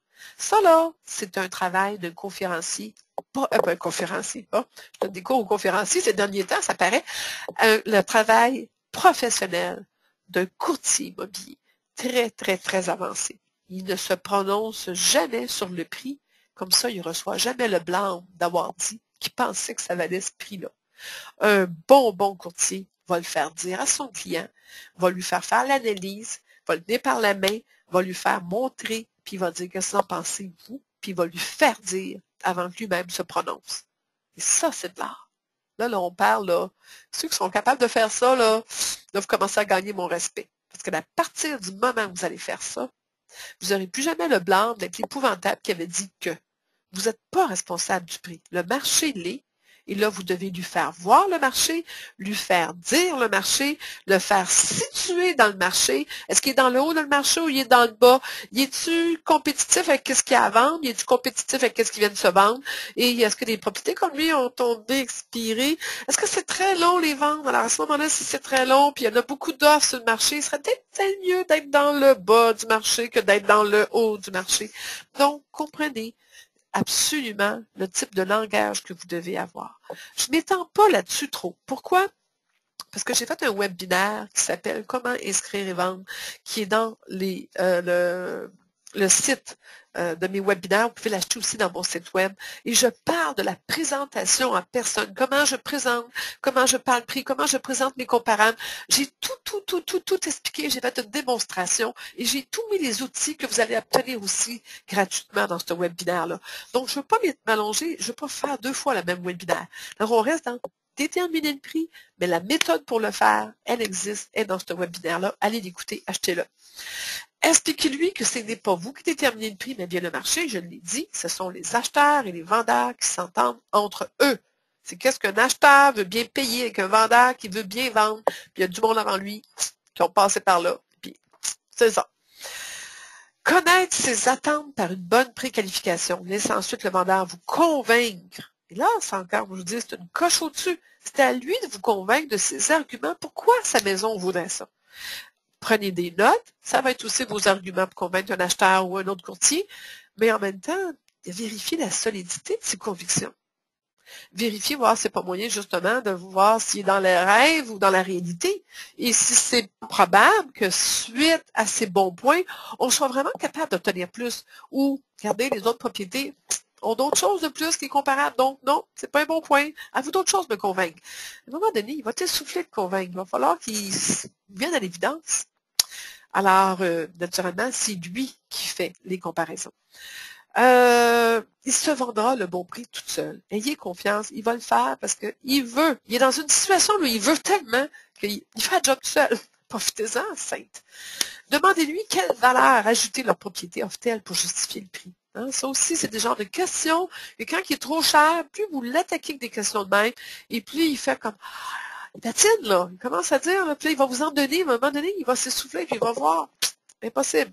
Il est plus facile de les convaincre avec du gros bon sens et surtout avec leur argument à eux, surtout quand ça vient de 5 à 10 OK, moins 5 à plus 10 soyons plus clairs, c'est votre marge de manœuvre et votre marge de négociation maximale. Là, ce que je suis en train de vous dire là, c'est est-ce que vous avez des standards? L'autre fois, j'ai eu une petite rencontre avec un de mes coachés et je lui ai appris qu'il y a un très grand territoire. Puis à un moment donné, le temps, c'est de l'argent et d'aller courir à gauche et à droite, il y a des limites. Alors, je lui ai dit, est-ce que tu as une boîte? Une boîte de standards où tu dis, en dehors de cette boîte-là, je ne dépasse pas, je ne me dépasse pas, je ne perds pas mon temps et j'arrête là. Et votre boîte, elle est sur plusieurs sujets. Ça peut être une boîte, ça peut être un territoire donné, ça peut être sur les valeurs de propriété, ça peut être sur le taux, par exemple. Je connais un très bon courtier à Laval. Toutes ces propriétés, il y en a beaucoup, sont à 5 du prix demandé. Alors, c'est sûr que si on présente une offre d'achat sur ces propriétés, on le sait, sa marge de négociation est maximum 5 Et il l'a bien inscrit, il en scénarisé sa fierté. Il dit à tous ses clients, les acheteurs le savent, tout le monde le sait, il a fait sa réputation, il est connu pour ça. Premièrement, c'est agréable, on ne perd pas notre temps, nous autres, quand on est collaborateurs. Deuxièmement, les clients, ça a bâti une crédibilité, il se fait référer à tour de bras, il est reconnu pour inscrire au bon prix. Le genre d'avoir une bonne réputation comme ça peut être utile, surtout quand on est en période plus difficile pour inscrire. Alors voilà, avez-vous des standards? Avez-vous une boîte où vous dites, moi, en bas de tel prix, je ne touche pas à ça. En haut de tel prix, je ne touche pas à ça. En bas de 5 10 de marge de négociation, je ne la prends pas, ça risque d'être trop long ou trop de travail. Et est-ce que vous pouvez aussi expliquer à votre client qu'il va perdre son vrai acheteur. Les acheteurs sont pas fous. Ils ont des limites. Ils sont allés à la banque, se sont fait éduquer. Écoutez, vous êtes qualifiés à maximum temps. Et là, ils ont fait leur budget avec leur conjoint, leur conjointe. Et là, ils ont dit non, avec notre budget, les enfants, les coûts, les dépenses, on veut continuer à vivre. On arrête là. Mais c'est bien de valeur qui arrête là, il arrête là. Et là, cette valeur, c'est souvent des très bons acheteurs qu'on perd parce qu'ils n'iront pas les visiter les propriétés qui demandent en haut de 10 et 20 trop cher. Alors, à partir de là, vous échappez les meilleurs clients. Alors, ça vaut-tu la peine? C'est peut-être mieux d'inscrire au bon prix et tout de suite avoir la totalité et d'avoir une foule d'acheteurs à ce moment-là pour votre propriété, monsieur le vendeur. Là, je vous en donne des bons arguments à lui répondre. Donc, vous devez standardiser. Il croit au standard. Vous allez voir qu'il croit au standard parce qu'il vous en parle tout le temps. Vous savez, tout le monde demande 30% pour la rétribution, puis tout le monde fait ci, tout le monde fait ça. Il va vous en parler. C'est avec un peu un langage qu'un vendeur que vous sollicitez a. Alors, profitez-en pour dire, écoutez, moi aussi, j'ai des standards et voici les standards. Donc, il va vous les comprendre. Faciliter la vie aussi aux courtiers collaborateurs, je pense que ça, c'est un gros plus. Considérez le facteur marketing, ting. OK? Un prix qui sonne bien, qui fait le travail. Ça veut dire 295 000. J'ai encore là référé un client la semaine passée, puis il était tout fier de me dire, oui, je vais la prendre, la petite madame que tu m'as référée, là. Mais il dit son prix, là, il dit non, il dit je veux. Puis il monte 8 000 de plus. Là, ça avec 8 000 de plus, avez-vous compris quelque part qu'il y a 3 000, qu'il n'y a pas d'affaire là, qui est genre justement 303 500. J'ai fait comme, mais c'est parce que c'est pas vendeur. Il va perdre tout le monde qui cherche 300 000 et moins. J'ai dit, l'offre d'achat, tu vas accepter quoi? Ah, je vais accepter 290 000, peut-être même 285. Les bras m'ont tombé. Je dis, mais pas 303 000, voyons donc. Alors, faites-lui comprendre tout le côté marketing. C'est votre devoir de l'éduquer là-dessus. Demandez-vous si un ordinateur, c'est pas intelligent, ça comprend pas. 300 000 et moins, 303, il va l'échapper. Et vérifiez avec vos acheteurs si les dires sont vrais. Vous allez voir, ils vont le comprendre ce que je vais vous dire. Je ne vais pas m'étirer là-dessus, je pense que vous connaissez ça quand même. Utilisez les analogies. Achetez une auto d'un bateau, un vêtement, une voiture avec des CD dedans, puis une voiture qui n'a pas de CD dedans. Est-ce que la voiture vaut le même prix? Oui. Parce qu'à un moment donné, c'est pas un appareil CD qui fait une différence, là, tant que ça. On le sait que les concessionnaires, les voitures neuves, comme une maison neuve, eux s'amusent sur les extras. Mais là, on parle de usagers. OK, j'aime pas le mot usager dans la propriété, mais existante, j'aime mieux comme nom. Dans la propriété existante, la différence, c'est que moi, j'ai un spa. Oui, mais l'autre, il y a une piscine. Oh oui, mais l'autre est creusée. Les propriétés sur la même rue, c'est toutes des semi-détachées, 3 chambres avec garage.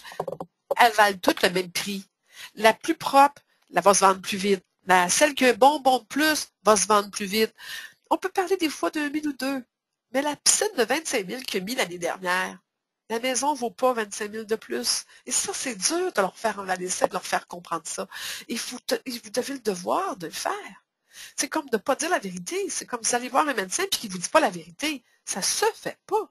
Alors, dites-lui la vérité. C'est votre devoir de lui faire comprendre la réalité. J'aime beaucoup la maison avec le Chambre canadien. J'essaie de vous faire sourire, mais je suis trop sérieux dans mon sujet d'aujourd'hui.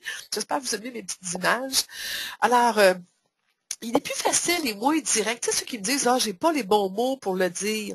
Mais les analogies, on blesse pas. C'est pas lui qu'on pique puis qu'on pointe.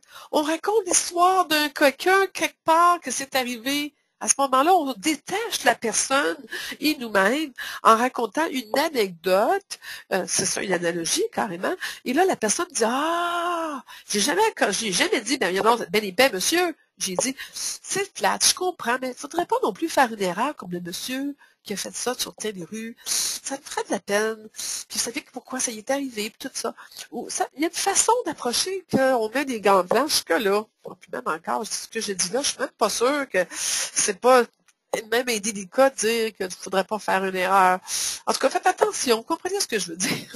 Il faut oser, mais il faut aussi se servir de notre intelligence émotionnelle. Alors, personne n'ostine la logique, il faut persuader avec la raison et du gros bon sens. La motivation est basée sur l'émotion. Comment allez-vous vous sentir? Et ça, je leur parle beaucoup en vente. La décision. Ceux qui sont des très bons vendeurs le savent. On tombe en amour avec une propriété. On tombe en amour avec une auto. Parlez-moi-en, ça va déjà coûter cher. On tombe en amour avec un condo. Parlez-moi-en, ça vient de me coûter encore cher. On en tombe en amour avec des skis. Et voilà. Et quand le phénomène d'acheter est souvent un coup de cœur. Le vendeur, lui, il n'est pas dans le coup de cœur, pas en tout. Mais ça ne veut pas dire qu'il n'y a pas des émotions. C'est bon de lui dire, comment allez-vous vous sentir si votre famille et vous êtes séparés pendant un long moment, par exemple un transfert? Comment allez-vous vous sentir si vous perdez votre opportunité d'acheter la nouvelle demeure ou de sauter sur une nouvelle occasion? Combien de temps allez-vous endurer de coucher dans le salon? Ça se pose comme question. C'est leur réalité. Et on doit aller, des fois, tourner le couteau dans le plaie pour les faire bouger et être plus agressifs sur leur prix. La logique les fait réfléchir, on s'entend, la raison les fait réfléchir, mais les émotions font vendre et font agir. Et ça, c'est un gros point. Il faut connaître, savoir jouer, tempérer avec ça. C'est le nerf de la guerre. Avertissez que le prix, c'est le nerf de la guerre. Vous allez en parler sans arrêt avec vos clients. Dites-leur en arrivant, vous savez, il va falloir qu'on parle prix. Puis tout le temps qu'on va faire affaire ensemble, je vais vous parler prix. Puis à chaque fois, je vais vous rappeler, on va parler prix. Et le prix est vraiment la situation la plus importante. Puis rappelez-vous, monsieur le vendeur, quand vous avez acheté, comment c'était important pour vous, le prix, puis que vous n'avez jamais regardé des propriétés. Puis si le prix ne valait pas, vous n'auriez jamais fait d'offre. Puis les ramener à cette conversation-là et démontrer toute l'importance que ça a. Alors, c'est le nerf de la guerre. On appuie énormément notre conversation sur ce point-là. Il va le sentir à un moment donné que moi, je suis peut-être mieux de prendre la bonne décision à ce sujet-là. Et il va s'habituer aussi au langage. Expliquez qu'à chaque appel, vous allez discuter de ces sujets-là. L'état du marché, les changements qu'il y a, les commentaires généraux des clients à propos de la propriété, des comptes rendus. Je n'expliquerai pas tout de suite ce que je veux dire par commentaires généraux. Je l'explique déjà dans une autre formation que j'ai faite avant. Mais allez l'écouter, ça vaut la peine. Des demandes de référence, je vais toujours lui dire en passant, connaissez-vous quelqu'un qui veut vendre, qui veut acheter? Même si je suis en mandat avec lui, je n'ai pas réussi à vendre sa maison, je sais qu'il en parle à tout le monde que là, il y a un bon courtier ou qui m'a choisi comme courtier. Alors, c'est le temps de voir qu'il en parle à tout le monde. Si par hasard, il n'y a pas quelqu'un qui a dit, ah oui, es-tu bonne ton courtier? Tu me le diras, là, moi aussi, je veux vendre. Alors, c'est le temps continuellement d'en profiter puis de demander des références. Et dites-lui que vous allez l'harceler avec ça continuellement.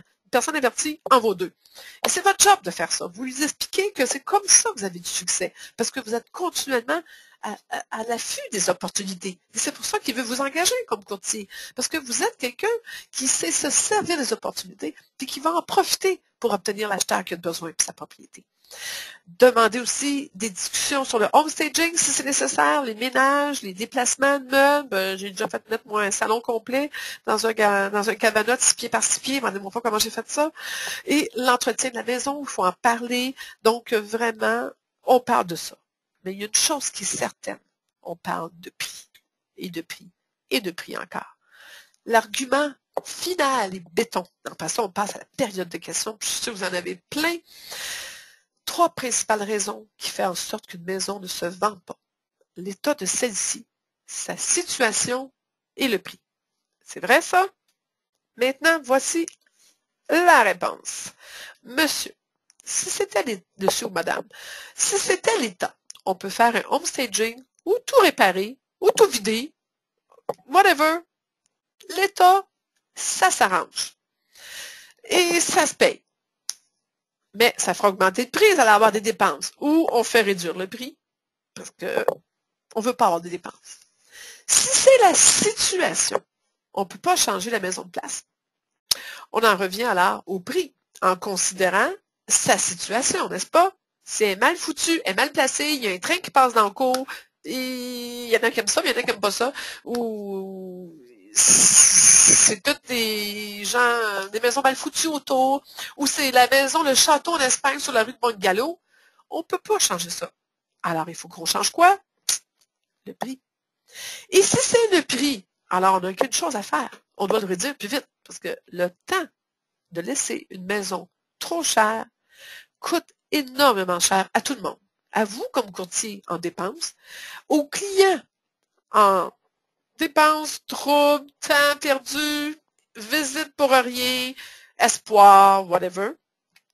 Et surtout, surtout, surtout, la confiance qui est établie, votre crédibilité comme courtier. avez-vous les moyens d'avoir présentement des propriétés trop chères sur le marché et d'avoir la réputation d'un courtier qui inscrit trop cher? Moi, je pense pas. Je pense pas qu'il y a personne qui a les moyens d'avoir ça présentement. Alors, ceux qui portent des poids lourds, là, la prochaine formation, on va parler comment réduire le prix. Je pense que vous avez déjà une bonne idée. Je pense que les courtiers, ils sont sur la ligne, qui sont des bons vieux courtiers, là. Vraiment, là, ils vont se mettre sur le téléphone et ils vont les rappeler tous leurs clients là, pour ajuster leur affaire. Là. Et ils allaient peut-être faire soudainement beaucoup, beaucoup de ventes. Esprit de gagnant. Visualisez-vous. OK, régulièrement. Soit faites-le dans la douche, faites-le dans la maison, faites-le dans l'auto, parlez-vous tout seul, mais essayez de pratiquer votre vocabulaire, ce langage-là, les arguments. Arrangez-vous d'être en forme comme un athlète. Nos Olympiens n'ont pas gagné des médailles en pratiquant pas, là. Alors, vous ne pouvez pas vous permettre, vous autres, d'arriver pas préparé, insécure, puis pas entraîné. Alors, faites la job, là. Sinon, appelez-moi, on va pratiquer ensemble.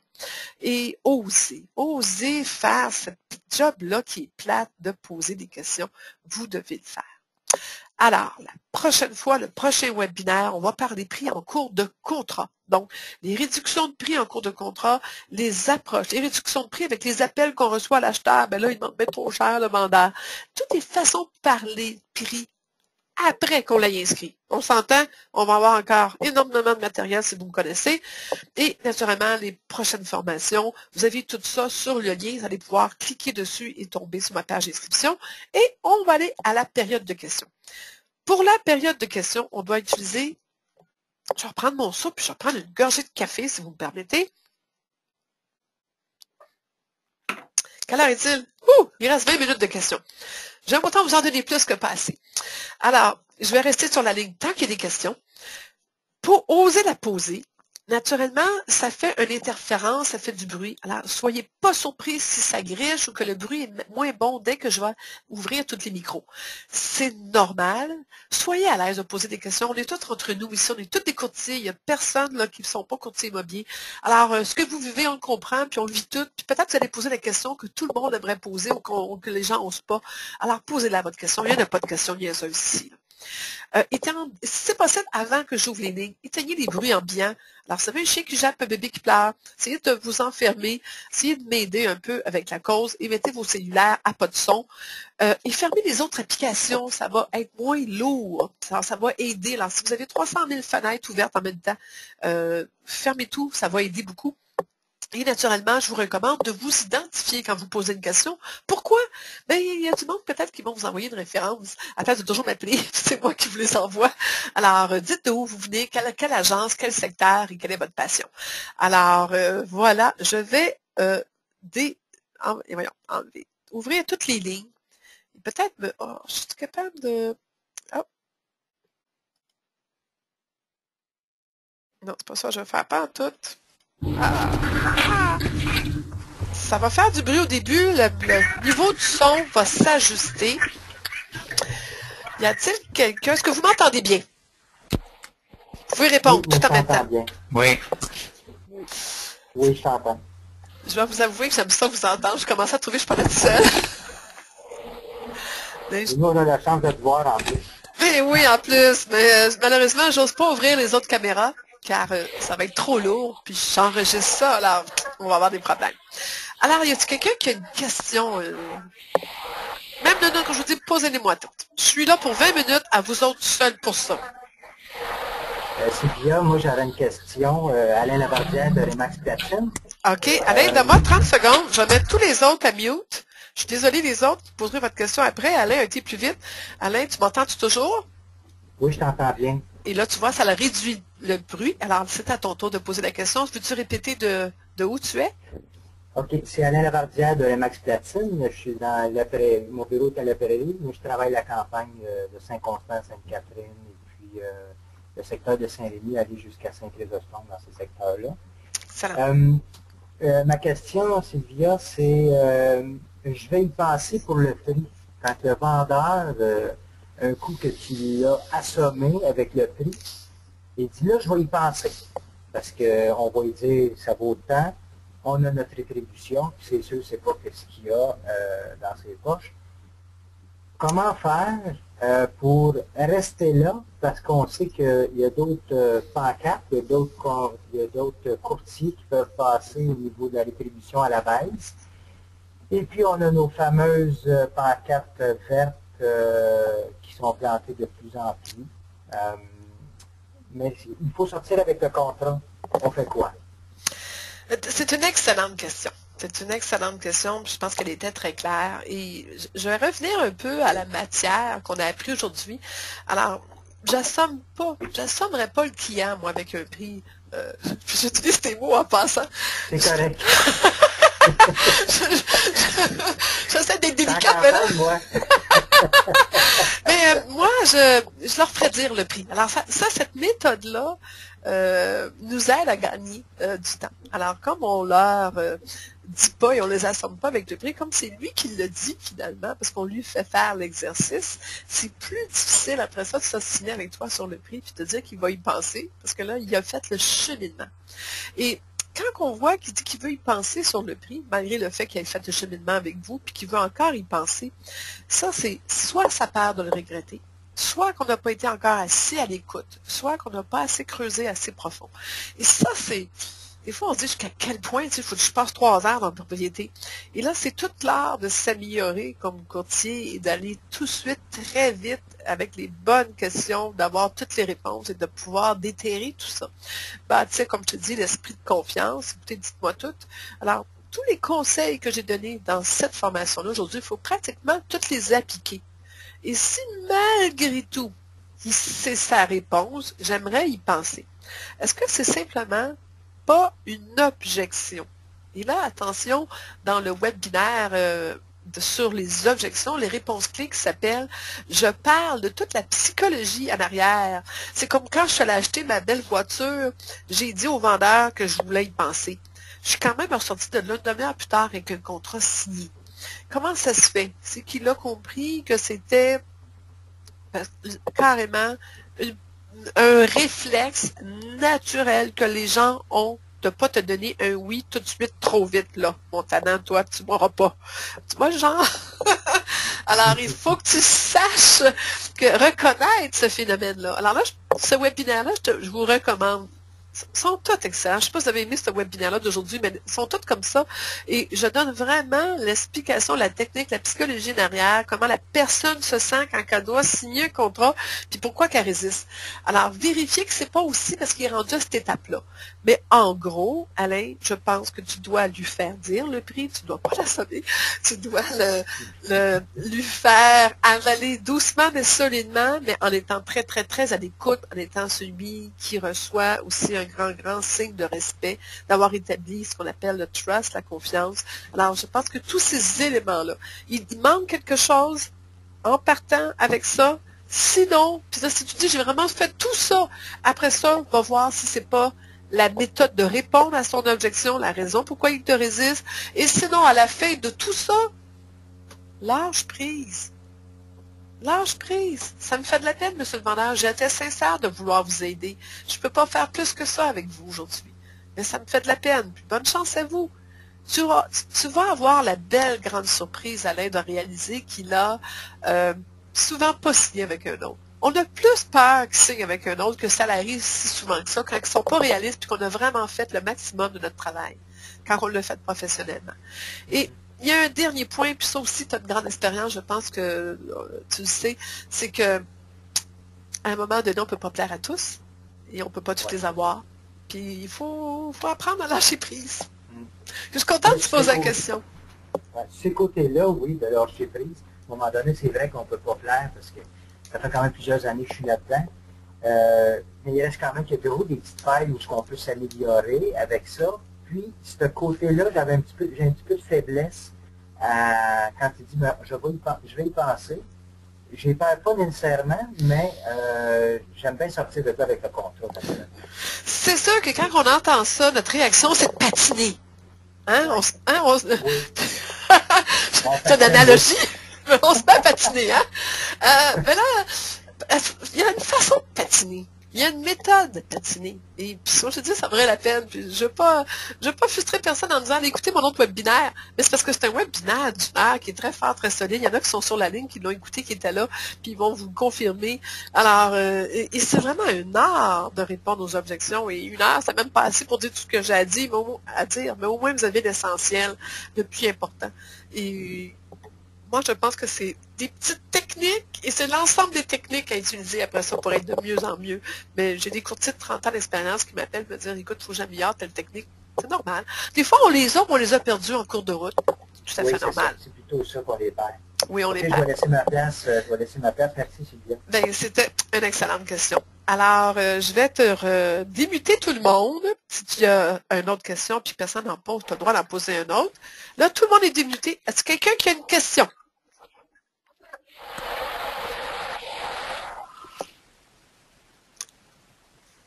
Allô? Est-ce que quelqu'un aurait une question? Soyez confortable. Il n'y a pas de questions qui sont niaiseuses ou nounounes, là. Soyez confortable. Sylvia, je vais t'en poser un autre d'abord. T'es un amour. Alors, attends, je vais remettre. Tout le monde écoute, tout le monde est sage. Il y a des membres qui sont plus gênés.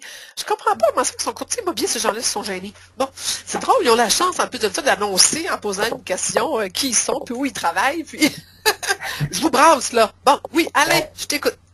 Bon, écoute, je vais revenir un petit peu à la même question que j'avais tantôt.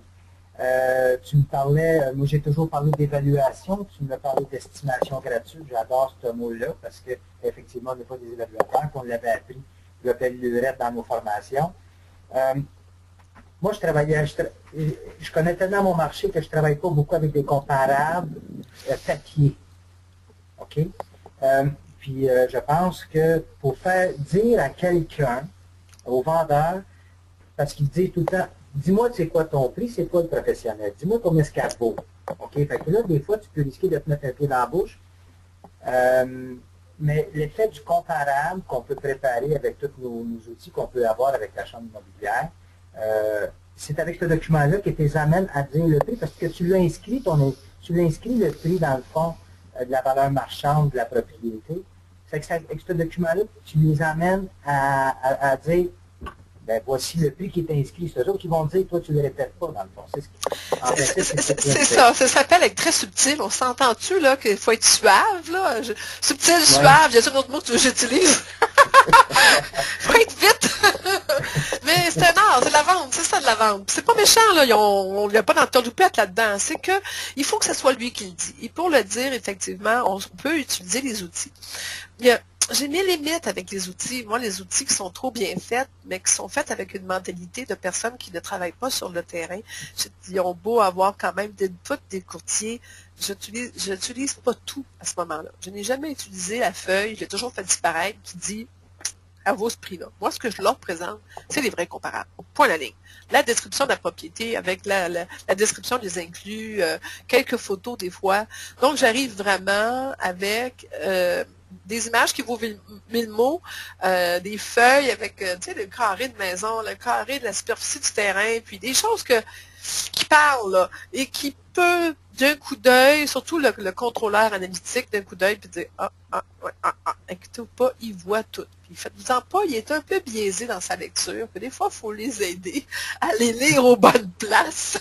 Et en le faisant lire, on le voit que là, il se descend, puis là, tu le vois le reprendre, là, puis il regarde sa conjointe ou son conjoint, mais des fois, il y a des femmes analytiques, là. Je suis déjà tombée sur une banquière, moi, qui avait fait faire par un évaluateur toute la recherche, puis que malgré tout, moi, je suis arrivée avec d'autres faits que lui n'avait pas, parce que, comme je te dis, on a le marché qui est vraiment récent. Nous.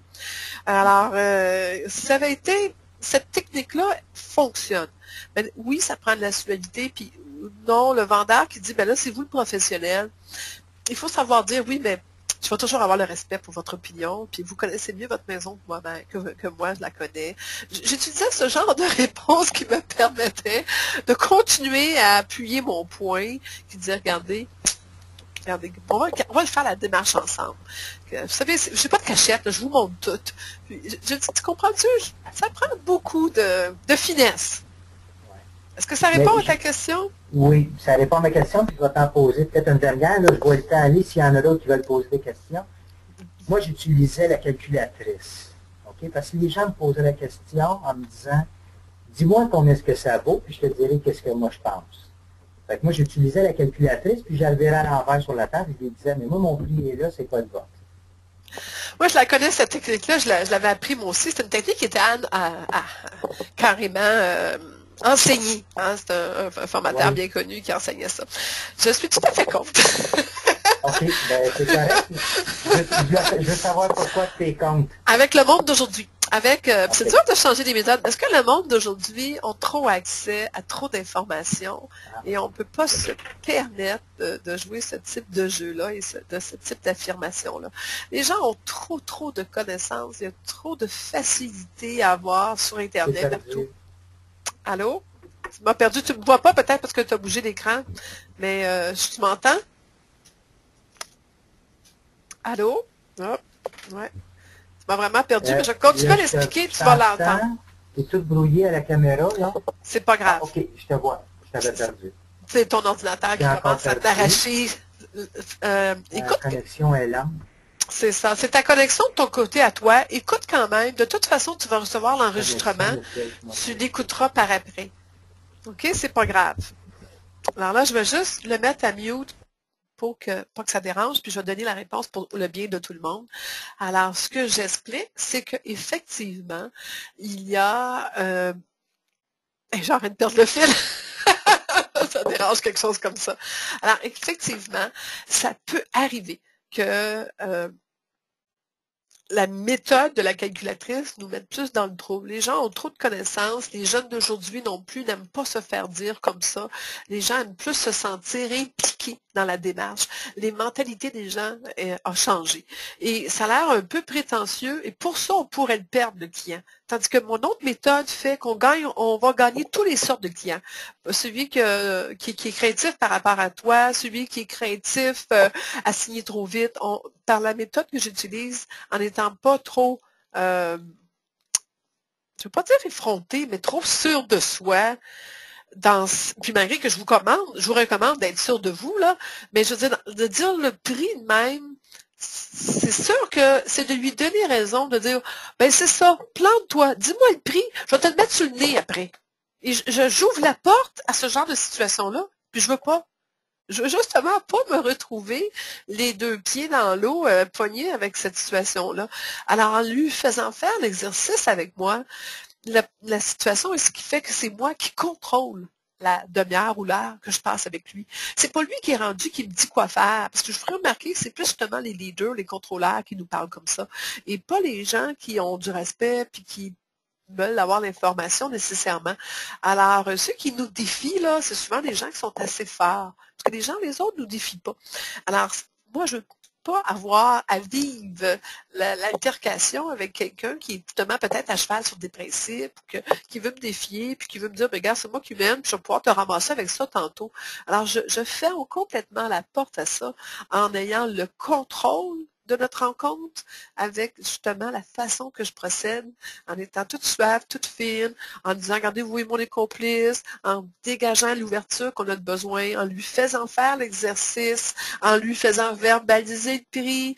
Et si jamais j'étais vraiment poignée à avoir dire un prix, ma première réflexe après, de tout de suite, ça va d'avoir lui dire, excuse-moi, mais crois-tu que êtes-vous d'accord avec le prix? Qu'est-ce que vous en pensez?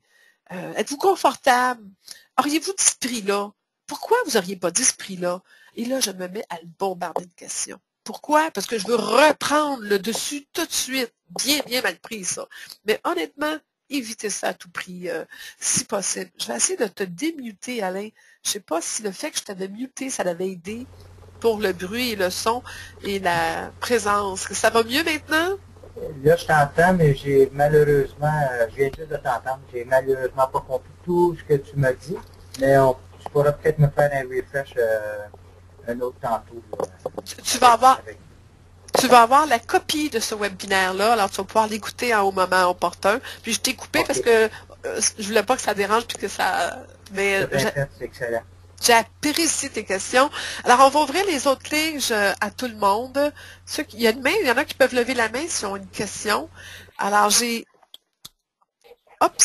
ouvert la ligne pour tout le monde. Est-ce qu'il y a quelqu'un d'autre qui a une question pour moi?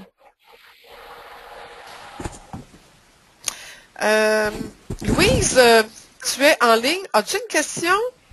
Pardon. Ah, je viens de voir les panneaux de questions. Puis il y en a qui ont des questions. Bon. OK. Question à Sylvia. Problème de nouvelle année. Dans les dernières années, le marché est actif et les évaluations municipales ont augmenté beaucoup. Exemple, j'avais une propriété évaluée à 180 400 et demandait des travaux. Nous avons inscrit à 180 000 et ne se vendait pas. La nouvelle évaluation est de 244 500. La maison ne le vaut toujours pas plus. Pourtant, on fait quoi? Comment? Alors, on éduque nos clients. Alors, on explique une évaluation. Je vais mettre tout le monde à mute pour éviter... Attendez un instant. Bon, alors là, je viens de voir vos questions. Je m'excuse de ne pas l'avoir vu avant. Alors, oui, c'est Louise qui pose cette excellente question. Alors, on fait comment? C'est un cas unique, mais la réalité de ton environnement, je le comprends. Alors, comment on établit le prix si on ne veut plus se baser sur les évaluations? Moi, c'est qui était ma base de travail auparavant. Effectivement, et c'était une erreur, Louise, de se baser sur les évaluations. On l'a vu en récession dans les années 97 à 2001. Tous les propriétés se sont vendues des 10 puis 15 000, puis même j'ai vu des cas de 30 000 en bas de l'évaluation. Alors, on comprend qu'il faut vraiment avoir toujours le même langage et il n'y a qu'un seul langage. La valeur d'une propriété, c'est la valeur qu'un acheteur veut bien payer à un vendeur qui veut bien vendre. Et ça, on appelle ça, c'est une valeur marchande. Alors, la valeur d'une évaluation, elle est basée sur des triennales, elle est basée sur des moyens de taxation et elle n'est pas du tout relevante sur le marché. Alors, il faut vraiment dire aux vendeurs, je ne suis même pas intéressée à la voir, l'évaluation de la ville, même si votre maison, la ville vaut beaucoup plus. Elle peut très bien, l'année prochaine, être réévaluée avec un 30 000 de baisse, parce que là, ils se sont rendus compte que toute la propriété du secteur ne valent plus ça. Et où il y a eu beaucoup de contestations. Alors, on ne peut pas contrôler les évaluations municipales. Mais ce qu'on peut contrôler, définitivement, c'est le marché. Parce que le marché, bon, on peut contrôler, on peut en tout cas s'appuyer dessus. Ce sont des valeurs sûres, parce que le marché est la réalité d'aujourd'hui. Puis d'aujourd'hui, là, on parle à l'heure juste. Là. C'est-à-dire que si quelqu'un sur la rue, il y a une heure, qui a fait une offre, une propriété pareille comme la vôtre, puis que l'offre a été acceptée, ben, ça vient de rentrer dans le marché et ça vient d'établir le marché. Et cette nouvelle donnée influence le marché. Et s'il a vendu très bas, même pour n'importe quelle raison, il affecte le marché. Et s'il a vendu très haut pour n'importe quelle raison, il affecte le marché. Et il faut toujours en prendre en considération. C'est sûr qu'on fait des moyennes, mais le marché gagne pour tous ces points-là. J'espère que ça répond à cette question-là. Bonjour, très intéressant, très vrai. Lorsque le vendeur, Rita, répond à la question du regret, je ne sais pas, la réponse est vague. Oui, effectivement, okay, si tu ma réponse à moi, Rita, qui était vague, je vais te répondre tout de suite. Alors, c'est Rita, ok, c'est valeur Rita que tu n'as pas parlé pour t'identifier. Je pense que c'est une nouvelle courtier, alors peut-être qu'elle aurait aimé avoir des références de vous autres, messieurs, dames.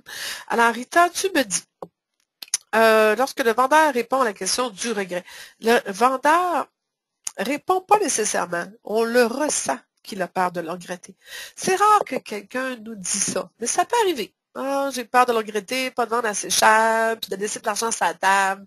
Et c'est là qu'il faut lui expliquer justement, oui, mais c'est le marché qui décide. Et vous ne pouvez pas regretter quelque chose si vous avez vendu au marché. Et on verra rendu à l'offre d'achat aussi. Mais là, on va commencer au moins à publiciser la propriété au bon marché.